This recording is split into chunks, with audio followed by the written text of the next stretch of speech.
ఈరోజు స్పెషల్ ఏంటంటే మా అత్తయ్య ఫిష్ కర్రీ చేస్తారనమాట.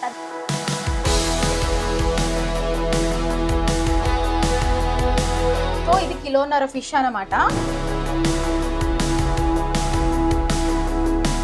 మా అత్తయ్య బేసిక్గా కొలతలు మనం ఇంత స్పూన్ ఇట్లా వేస్తాం కదా, మా అత్తయ్య అట్లా లేదు, చేయితోటే వేసేస్తుంది అనమాట. నేను రోజు పొద్దున్నే 5 o'clockకి లేస్తా. అత్తయ్య వాళ్ళకి కాఫీ టీ పెట్టిస్తా కదా అత్తయ్య పొద్దున్నే. మండుతున్నట్టుంది. అవన్నీ నువ్వు చేస్తావు. నేను అట్లా చేస్తా కదా మీకు. బాబు పక్కెళ్ళి ఆడుకోమ్మా.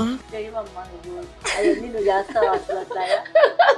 చూస్తున్నా, అన్ని అబ్జర్వ్ చేస్తున్నా. నేనే కదా మటన్ లాగా ఉడకక్కర్లా ఫిష్, ఎర్లీగా ఉడుకుతా. కర్రీ అయిపోయిందా? అయిపోయింది.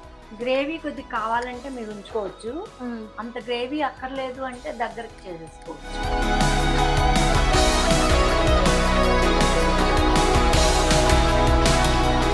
బాగుంది.